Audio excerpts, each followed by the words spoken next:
Hey guys, welcome back to my YouTube channel Bihar education by Nidhi academy.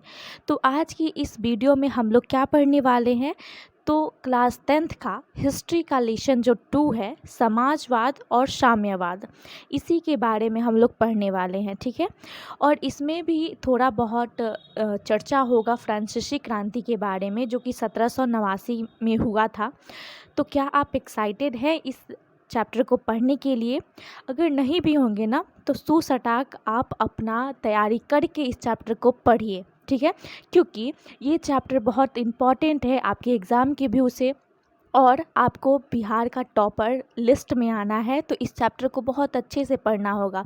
और हम ज़्यादा video को बड़ा नहीं करेंगे, 15 से 20 मिनट में वीडियो को छोटा छोटा पार्ट करके लाएंगे, जिसमें आपको मतलब आप कम समय में अच्छे जो इम्पॉर्टेंट पॉइंट है उस चीज़ को आप सीख सकें। ठीक है, तो अगर आपको वीडियो अच्छा लग रहा होगा तो इसको please like, share and subscribe ज़रूर कीजिएगा, ताकि हमें भी मोटिवेशन मिले और हम आपके लिए और बेस्ट कर सके। ठीक है, तो इस वीडियो में हम लोग यही पढ़ेंगे कि समाजवाद और साम्यवाद। ठीक है, इसके पहले वाले चैप्टर हम पढ़ चुके हैं। ठीक है, आप चैनल पे जाके देख लीजिएगा। ठीक है, उसके क्वेश्चन आंसर को भी हमने पढ़ा है, और फुल लेक्चर को भी हम लोगों ने कई कई पार्ट करके पढ़ा है। तो आप उसको जाके देख लीजिएगा, आपको फुल डिटेल एक्सप्लेन किया हुआ है, ना कि ज़्यादा लेंदी भी नहीं है, और ये नहीं है कि आपको समझ में ना आए।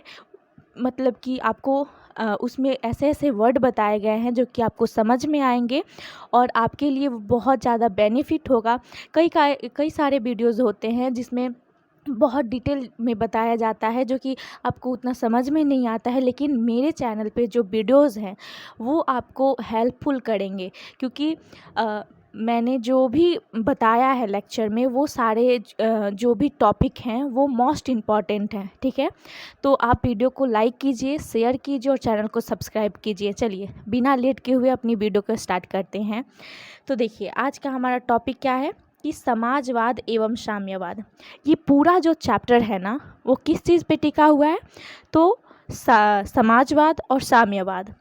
देखिए, अगर शॉर्ट फॉर्म में हम आपको बताएं तो समाजवाद का अर्थ क्या होता है? ठीक है, तो समाजवाद का अर्थ ये होता है कि अगर उत्पादन का जो साधन है, ठीक है, वो समूहों में नहीं हो, व्यक्तिगत नहीं हो, बल्कि वो सरकार के पास हो, और सरकार उसका नियंत्रण करके लोगों को गरीबों को दे, बहुत जो कि गरीब हैं, मजदूर हैं, उनके हित में काम करे। तो इसी को हम एक तरफ से बोलते हैं समाजवाद, अगर सरल सरल शब्दों में देखें तो। ठीक है, और साम्यवाद ये कहता है कि अगर आपको समाज में क्या चाहिए कि जो अमीर होते हैं वो अमीर बनते जाते हैं, और जो गरीब होते हैं वो गरीब बनते जाते हैं। तो अगर आप चाहते हैं कि समाज में गरीब भी आगे बढ़े, ठीक है, तो उसके लिए क्या करना पड़ेगा कि लड़ाई झगड़ा करके आगे बढ़ना पड़ेगा। तो उसी एक वर्ड में हम बोल सकते हैं कि उसको साम्यवाद के रूप में लिया जाता है, और ये जो है कार्ल मार्क्स के समय से स्टार्ट हुआ था। ठीक है, हम लोग इस चैप्टर में डिटेल में पढ़ेंगे इसके बारे में। ये जो 2 वर्ड है ना, ये चैप्टर इसी 2 वर्ड पे टिका हुआ है। ठीक है, कि समाजवाद क्या है और साम्यवाद क्या है। तो आप लोग इस चैप्टर को पूरे अच्छे से पढ़िएगा। आई होप कि आपको वीडियो समझ में आएगी। हमारी तरफ से आपको पूरा बेस्ट होगा देने के लिए, तो आप लोग इस वीडियो को देखिएगा ज़रूर। ठीक है, तो देखिए, टॉपिक स्टार्ट करने से पहले एक मोटिवेशन देना चाहती हूँ आपको। देखिए, जिस दिन आप कामयाब हो जाएंगे ना, उस दिन सारे लोग आपके पास आएंगे। तो अभी जो है आप अच्छे से पढ़ाई कीजिए। ठीक है, चलिए देखिए, समाजवाद एक ऐसी विचारधारा है जिसने आधुनिक काल में समाज को एक नया आयाम दिया। 19वीं शताब्दी में औद्योगिक क्रांति के फलस्वरूप समाज में पूंजीपति वर्गों द्वारा मजदूरों का लगातार शोषण अपने चरमों उत्कर्ष पर था। उन्हें इस शोषण के विरुद्ध आवाज़ उठाने तथा वर्गहीन समाज की स्थापना करने में समाजवादी विचारधारा में अग्रणी भूमिका अदा की। समाजवाद उत्पादन में मुख्यतः निजी स्वामित्व की जगह सामूहिक स्वामित्व या धन के समान वितरण पर जोर देता है। यह एक शोषण उन्मुक्त समाज की स्थापना चाहता है। अतः समाजवादी व्यवस्था एक ऐसी अर्थव्यवस्था है जिसके अंतर्गत उत्पादन के सभी साधनों, कारखानों तथा विपणन में जो है सरकार एकाधिकार हो। ठीक है। उसके बाद है ऐसी व्यवस्था में उत्पादन निजी लाभ के लिए न होकर के सारे समाज के लिए हो। देखिए, हमने आपको यही चीज़ बताया था। देखिए, समाजवाद, अगर कोई आपसे डिफिनीशन पूछे कि समाजवाद का अर्थ क्या होता है, तो आप देखिए यहाँ बोलिएगा। ठीक है, क्या है? तो समाजवाद एक ऐसी विचारधारा है। समाजवाद को हम क्या बोलेंगे? तो एक विचारधारा है। ठीक है, उस जिसमें क्या होता है कि जिसके अंतर्गत है उत्पादन के सभी साधन, कारखानों तथा विपणन सरकार का एकाधिकार हो, और ऐसी व्यवस्था में उत्पादन निजी लाभ के लिए ना हो, मतलब व्यक्तिगत ना हो करके सारे समाज के लिए हो। तो आप ये डिफिनीशन दे सकते हैं। अगर आपसे कोई पूछे कि समाजवाद क्या है, तो आप बोल सकते हैं आसानी से कि समाजवाद एक ऐसी विचारधारा है जिसके अंतर्गत उत्पादन के सभी साधनों, कारखानों तथा विपणन में सरकार का एकाधिकार हो, और ऐसी व्यवस्था में उत्पादन निजी लाभ के लिए न होकर के सारे समाज के लिए हो। अब देखिए, यहाँ पर एक बात क्या आई है कि जो है औद्योगिक क्रांति। ठीक है, क्या आई है? औद्योगिक क्रांति। तो देखिए, औद्योगिक क्रांति जब हुई थी तो दो तरह से हुई थी। एक तो हुई थी हानि भी हुई थी, और दूसरी जो हुई थी लाभ भी हुई थी। पहले हम लाभ देखते हैं, फिर उसके बाद हानि। हानि में क्या हुआ था कि देखिए, आर्थिक रूप से यानी पैसा रुपया के रूप से तो ये समाज में प्रगति किया था। जो औद्योगिक क्रांति हुआ था वो समाज में दो तरह का हुआ, एक लाभ के स्तर से देखा जाए और एक हानि के।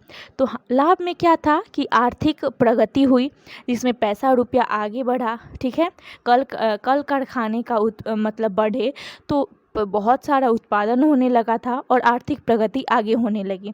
उसके बाद अगर दूसरा टॉपिक देखें तो ये कि जो हानि की देखा जाए तो उसमें दो तरह के समाज आ गए थे, एक श्रमिक वर्ग और एक पूंजीपति वर्ग। ठीक है, यहाँ बता भी रहा है कि पूंजीपति लोगों का उदय हुआ।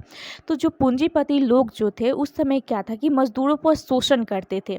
यानी जैसे जो मजदूर होते थे ना, वो अगर किसी दूसरे के यहाँ काम कर रहे हैं तो वो इंसान जो है उन्हीं के यहाँ हमेशा काम करते रहेगा, दूसरे के यहाँ नहीं जा सकता है। तो इस प्रकार जो है, और जो मालिक होते थे उन पर अत्याचार भी करते थे। क्या अत्याचार करते थे? कि उन्हें पैसा कम देते थे और ज़्यादा देर उनसे काम करवाते थे। अब तो ऐसा है कि आप किसी व्यक्ति से अगर कल कारखाने में काम कराते हैं तो उनसे ज़्यादा से ज़्यादा आप 8 घंटे काम करवा सकते हैं। ठीक है, तो उस समय क्या था कि पैसा भी कम देते थे और उनसे काम भी बहुत ज़्यादा लेते थे। और इस तरह क्या था कि जो पूंजीपति लोग जो थे वो आगे बढ़ते जा रहे थे, और जो मजदूर वर्ग थे वो नीचे के नीचे दबे रह जाते थे। तो उसी समय क्या हुआ कि औद्योगिक क्रांति के कारण ही क्या हुआ कि दो लाभ हुए थे। कौन कौन हुआ? तो पहला लाभ हुआ था और दूसरा हानि। तो हानि में तो ये बहुत सारा मतलब एक तरह से कहा जाए तो बहुत प्रॉब्लम होने लगा था, और लाभ भी हुआ कि आर्थिक प्रगति होने लगी। तो इन्हीं सब के बारे में हमें आगे पढ़ना है। अब हम पढ़ेंगे कि समाज की उत्पत्ति कैसे हुई। ठीक है, तो देखिए, समाज की उत्पत्ति के बारे में हम लोग जान रहे हैं। तो देखिए क्या है कि समाजवादी भावना का उदय मूलतः 18वीं शताब्दी में औद्योगिक क्रांति के फलस्वरूप हुआ था। ठीक है, औद्योगिक क्रांति ने सभी देशों की आर्थिक व्यवस्था में आमूल परिवर्तन कर दिया था। कुटीर उद्योग धंधों के स्थान पर विशाल पैमाने पर बड़े उद्योग के मशीनीकरण तथा पूंजीवादी भावना के विकास के फलस्वरूप यूरोप के विभिन्न देशों में धीरे धीरे पूंजीपतियों के निहित स्वार्थों और मिल मालिकों की श्रमिक विरोधी नीतियों के कारण सभी देश के श्रमिक का जीवन नारकीय बन गया था। देखिए, हमने आपको जो ऊपर बताया क्रांति के बारे में, वही सारी चीज़ें यहाँ भी बताई जा रही हैं। कहने का अर्थ क्या है कि समाजवाद का उत्पत्ति कब हुआ? तो याद रखेंगे 18वीं शताब्दी में। फर्स्ट क्वेश्चन एराइज क्या होता है कि समाजवाद का उदय कब हुआ था, उत्पत्ति कब हुआ था? ठीक है, तो 18वीं शताब्दी में। किसके फलस्वरूप हुआ? तो औद्योगिक क्रांति के बाद। ठीक है, यही बात हमने आपको ऊपर भी समझाया कि देखिए, जो औद्योगिक क्रांति थी उसने आर्थिक व्यवस्था को तो परिवर्तन किया ही, कुटीर उद्योग जो थे वो बहुत बड़े हो गए थे। ठीक है, मशीनीकरण का युग आ गया। इससे क्या हो गया? इससे पूंजीपति ही आगे बढ़े, गरीब लोग नहीं, मजदूर लोगों का कोई मतलब आगे नहीं बढ़ पाए। जो मिल मालिक थे वो श्रमिकों का विरोध करने लगे थे। ठीक है, और इन्हीं कारण से क्या हुआ कि श्रमिक का जो जीवन था वो नरक बन गया था। ठीक है, उनकी आर्थिक और सामाजिक स्थिति निरंतर गिरने लगी थी। किनकी? तो श्रमिकों को कोई अधिकार नहीं था और उन पर उनका क्रूर शोषण हो रहा था। श्रमिक लोग को देखिए, बेचारे लोग का कोई अधिकार नहीं था। वो लोग मतलब आवाज़ भी नहीं उठा सकते थे कि ये काम मतलब नहीं हो, कि हम लोग का शोषण नहीं कीजिए, हम लोग को काम इतना ज़्यादा मत करवाइए।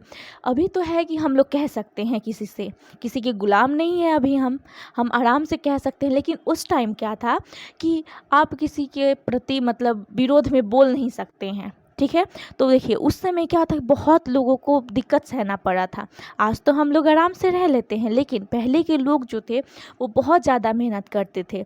अब तो हम लोगों को आराम से खाने पीने को मिल जाता है। ठीक है, कोई दिक्कत नहीं होता है।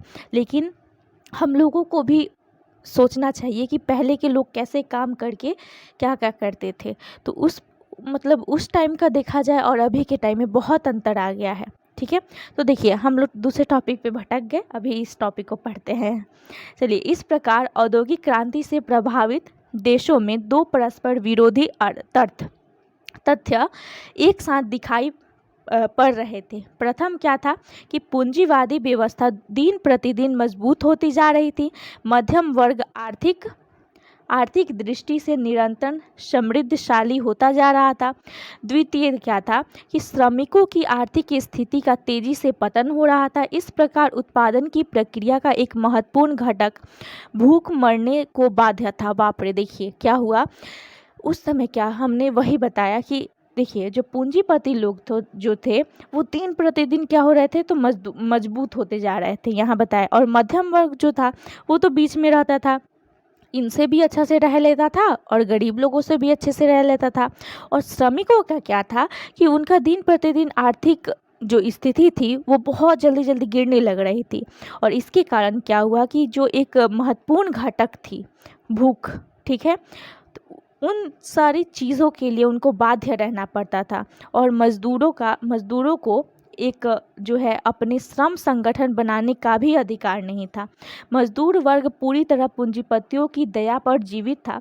इस प्रकार कहा जा सकता है कि आर्थिक दृष्टि से समाज का विभाजन दो वर्गों में हो गया, प्रथम पूंजीपति और दूसरा श्रमिक वर्ग। ठीक है, आपसे क्वेश्चन पूछा जा सकता है एग्जाम में कि औद्योगिक क्रांति के फलस्वरूप क्या हुआ था कि जो समाज था वो कितने वर्गों में बटा, तो दो वर्गों में। कौन कौन? पूंजीपति और श्रमिक वर्ग। ठीक है, देखिए उसके बाद क्या है कि जिस समय श्रमिक जगत आर्थिक दुर्दशा और सामाजिक पतन की स्थिति से गुजर रहा था, उसी समय श्रमिकों को कुछ महत्वपूर्ण राष्ट्रभक्तों, विचारकों और लेखकों का मार्गदर्शन प्राप्त हुआ। इन व्यक्तियों ने सामाजिक और आर्थिक क्षेत्र में एक नवीन विचारधारा का प्रतिपादन किया जिसे समाजवाद के नाम से जाना जाता है। ठीक है, इन विचारों में सेंट साइमन, फैरियर, ठीक है, लुई ब्लॉक, ठीक है, रॉबर्ट ओवेन, कार्ल मार्क्स एवं एंगल्स का नाम जो है विशेष उल्लेखनीय है। इन महान विचारकों ने अपने यूरोपीय देशों में जो प्रचलित आर्थिक व्यवस्था की नई कड़ी आलोचना की थी तथा औद्योगिक संगठन और पूंजीपतियों एवं श्रमिक की पारिश्रमिक संबंधों के विषय में नवीन सिद्धांतों का प्रतिपादन किया था। ठीक है, उसके बाद हमारा टॉपिक है कि ऐतिहासिक दृष्टि से अगर देखा जाए तो आधुनिक समाज का विभाजन जो है वो दो चरणों में किया गया। एक क्या किया गया कि मार्क्स से पूर्व का समाज बना दिया गया, उसके बाद मार्क्स के पश्चात का समाज बना दिया। मार्क्सवादी विचारकों ने इन्हें क्रमशः यूटोपियन एवं वैज्ञानिक समाज का नाम दिया गया। ठीक है, उसके बाद है यूटोपियन समाजवादियों की दृष्टि से आदर्शवादी समाज थी और उनकी कार्य कर्म जो थे वो प्रकृति और व्यवहारिक थी। अधिकतर यूटोपियन विचारक जो है थे वो फ्रांसीसी थे, जो क्रांति के बदले शांतिपूर्ण परिवर्तन में विश्वास रखते थे। अर्थात वे वर्ग जो थे संघर्ष के बदले में जो चाहते थे कि समन्वय में हिमायती रखते थे। कहने का अर्थ ये है कि ऐतिहासिक दृष्टि से देखा जाए तो समाजवाद को कितने भागों में बांटा गया, तो दो। कौन कौन? तो जो मार्क्स थे, कार्ल मार्क्स, तो उनसे पहले का एक समाज में बांटा गया और दूसरा उनके पश्चात में। तो उस समय क्या था कि जो मार्क्सवादी विचार के लोग थे उनको क्या कहा जाने लगा, तो एक यूटोपियन और एक वैज्ञानिक समाज का नाम दिया गया। और यूटोपियन जो समाज थे उनको आदर्शवादी कहा जाता था और उनका जो करने धरने का काम था वो प्रकृति में अव्यवहार रूप से था। और अधिकतर जो यूटोपियन थे वो कौन थे, तो फ्रांसीसी थे। उनके काम में क्या था कि वो शांतिपूर्ण परिवर्तन में विश्वास रखते थे और वे जो है वर्ग संघर्ष के बदले में वर्ग समन्वय में हिमायती रखते थे। मतलब ये हुआ कि मतलब किसी चीज़ का शांति से बात करके उसको थोड़ा बहुत उलझा दो और फिर छोड़ दो, उस टाइप में। देखिए अब हमको क्या पढ़ना है कि यूटोपियन वही जो ये था ना कि इसको दो भाग में बांटा गया था, तो उसी के बारे में हमको थोड़ा सा पढ़ना है। अब फुल डिटेल में पढ़ेंगे। ऊपर तो हम लोग थोड़ा सा पढ़े, लेकिन अब पढ़ेंगे फुल डिटेल में इसको। ठीक है, तो देखिए क्या है कि यूटोपियन समाजवादी, प्रथम यूटोपियन स्वप्नदर्शी समाजवादी जिसने समाजवादी विचारधारा के विकास में महत्वपूर्ण भूमिका निभाई, एक फ्रांसीसी विचारक सेंट साइमन था। देखिए जो प्रथम यूटोपियन थे, यूटोपियन कहने का अर्थ ये है कि स्वप्नदर्शी, जो कि सोए सोए सपना ही देखते थे कि हमारा समाज ऐसे होगा, इनको ऐसे करेंगे, ऐसे समाज आगे बढ़ेगा, और सिर्फ वो सपना ही रह जाता था, आगे नहीं बढ़ता था। इसलिए इनको एक स्वप्नदर्शी कहा जाने लगा, यूटोपियनों को। ठीक है, मतलब कहने का अर्थ ये नहीं कि हम देखते हैं कि सपना देखते हैं कि आगे ये बनेंगे, ये करेंगे, ये हो जाएगा, वो हो जाएगा। तो ये लोग जो थे कहने का मतलब ये है कि जो यूटोपियन थे, ठीक है, तो वो भी ऐसे ही थे, वो भी सोचते थे, करते नहीं थे। वो भी सिर्फ सोचते थे, करते नहीं थे। इसी में कौन था एक महत्वपूर्ण भूमिका निभाने वाले विचारक जो थे वो सेंट साइमन थे। उनका मानना था कि राज्य एवं समाज को इस ढंग से संगठित करना चाहिए कि लोग एक दूसरे का शोषण करने के बदले मिलजुल कर प्रकृति का दोहन करें। देखिए जो फ्रांसीसी विचारक सेंट साइमन थे उनका मानना था कि जो राज्य और समाज है उसको इस तरह से बनाया जाए कि लोग जो है एक दूसरे के शोषण करने के बदले जो है मिल करके प्रकृति का उपयोग करें। समाज को निधन वर्ग के भौतिक एवं नैतिक उत्थान के लिए कार्य करना चाहिए। उसने घोषित किया कि प्रत्येक को उसकी क्षमता के अनुसार तथा प्रत्येक को उसके कार्य के अनुसार। अब देखिए आपसे क्वेश्चन एराइज होता है यहाँ पे कि किसने कहा था कि प्रत्येक को उनकी क्षमता के अनुसार तथा प्रत्येक को उनके कार्य के अनुसार। ये नारा किसने दिया था? तो सेंट साइमन ने दिया था। और सेंट साइमन कौन थे? तो ये जो है प्रथम यूटोपियन थे, ठीक है, और फ्रांसीसी विचारक थे। ठीक है, याद रखें, ये क्वेश्चन पूछा जा सकता है, तो हर तरफ से आपको हर एक टॉपिक को क्लियर करके जाना है। ठीक है, तो देखिए ये क्वेश्चन जो था, क्वेश्चन तो बता दिया, अब टॉपिक के बारे में डिस्कस करते हैं कि प्रत्येक को उसकी क्षमता के अनुसार तथा प्रत्येक को उसके कार्य के अनुसार। कहने का अर्थ ये है कि जो लोग हैं उनकी क्षमता क्या है उसके अनुसार और वो कार्य क्या करते हैं उसके अनुसार उनको काम दिया जाए या फिर उनका हेल्प किया जाए। और आगे यही समाजवाद का मूलभूत नारा बन गया था। एक अन्य महत्वपूर्ण यूटोपियन विचारक चार्ल्स फॉरियर, ठीक है, वह आधुनिक औद्योगिकवाद था। ठीक है, चार्ल्स फॉरियर दूसरे थे। ठीक है, ये जो थे ये क्या थे, तो औद्योगिकवादी थे। ठीक है, ये औद्योगिकवाद का विरोध करते थे तथा इनका मानना था कि श्रमिकों को छोटे नगरों तथा कस्बों में काम करना चाहिए। देखिए, अब इनका कहना है कि जो श्रमिक हैं उनको छोटा नगर जो है और कस्बा है उसी में काम करना चाहिए, ऐसा नहीं। देखिए, अगर औद्योगिक क्रांति का देखा जाए बात, तो उस समय भी तो यही था कि जो समाज था उस समय अमीर लोग अमीर होते जा रहे थे और गरीब लोग गरीब होते जा रहे थे, लेकिन ये भी तो वही कर रहे हैं काम, तो ये तो गलत थे। तो ये भी वही कह रहे हैं कि जो श्रमिक लोग हैं उनको छोटे नगर में काम करना चाहिए और कस्बों में क्यों करेंगे, हम कहीं अच्छे काम करेंगे, कहीं अच्छे से रहेंगे, जहाँ शोषण ना हो, पैसा भी अच्छा मिले, शोषण ना हो, अच्छे से काम हो जाए। देखिए, उसके बाद पढ़ते हैं, उसने किसानों के लिए एक फ्लक्स बनाए जाने की योजना बनाई, परंतु यह योजना जो है असफल हो गई। ऐसा विचार रखेंगे तो ज़रूर ही योजना जो है असफल हो जाएगा। फ्रांसीसी यूटोपियन चिंतकों में एकमात्र व्यक्ति जिसने राजनीति में भी हिस्सा लिया, लुई ब्लॉक, उसके अनुसार कार्यक्रम अधिक व्यवहारिक थे। उसका मानना था कि आर्थिक सुधारों को प्रभावकारी बनाने से पहले जो है राजनीति सुधार आवश्यक है। देखिए, अब उसके बाद हमारे तीसरे यूटोपियन समाजवादी यानी स्वप्नदर्शी समाज से कौन आते हैं, तो लुई ब्लॉक। इनके कहने का अर्थ ये है कि जो आर्थिक सुधार हो रहा है उससे पहले क्या चाहिए कि राजनीति सुधार हो। ठीक है, फ्रांस से बाहर सबसे महत्वपूर्ण यूटोपियन चिंतक ब्रिटिश उद्योगपति रॉबर्ट ओवेन था। ठीक है, उसने स्कॉटलैंड के न्यू लुनार्क नामक स्थान पर एक फैक्ट्री की स्थापना की। इस फैक्ट्री में उसने श्रमिकों को अच्छी वैतनिक सुविधाएं प्रदान की और फिर उन्हें ऐसा महसूस किया कि मुनाफा कम होने के बजाय और भी बढ़ गया है।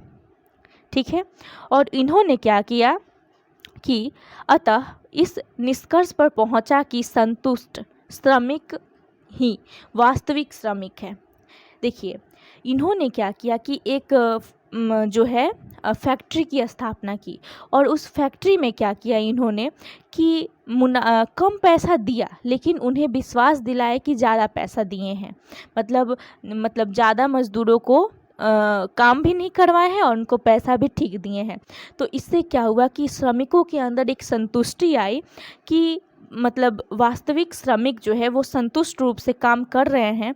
तो इससे क्या हुआ कि उनके अंदर ये आया कि श्रमिकों को ज़्यादा पैसा की ज़रूरत नहीं है, उन्हें बस संतुष्टि चाहिए, उनका शोषण ना हो। ठीक है, तो इसी रूप से उन्होंने आगे रॉबर्ट ओवेन ने काम किया। यही जो रॉबर्ट ओवेन थे इन्होंने बहुत अच्छा काम किया था ये। ठीक है, उसके बाद देखिए, परंतु उपयुक्त चिंतकों में प्रबुद्ध चिंतकों की तरह मानव की मूलभूत अच्छाई एवं जगत की पूर्णता में विश्वास किया। ठीक है, इन्होंने वर्ग संघर्ष के बदले वर्ग समन्वय पर बल दिया। फिर भी इन चिंतकों का अपना योगदान है। प्रथम ये आरंभिक चिंतक हैं जिन्होंने पूंजी और श्रम के बीच संबंधों की समस्या का निराकरण करने का प्रयास किया। दूसरे, मार्क्स ने इनकी विफलता से सबक लिया, फिर इनसे आगे बढ़ा। देखिए, रॉबर्ट ओवेन जो थे इनके योगदान से क्या हुआ कि जो मार्क्स थे, कार्ल मार्क्स थे, उन्होंने इनकी विफलता से सबक लिया और इनसे सीख लिए और आगे बढ़े। ठीक है, अब हम लोग क्या पढ़ेंगे, कार्ल मार्क्स के बारे में।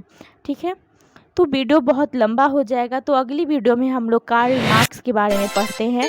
तो अभी के लिए इतना ही। अगर आपको वीडियो अच्छा लगा होगा तो इसको लाइक, शेयर एंड सब्सक्राइब करना बिल्कुल मत भूलिएगा।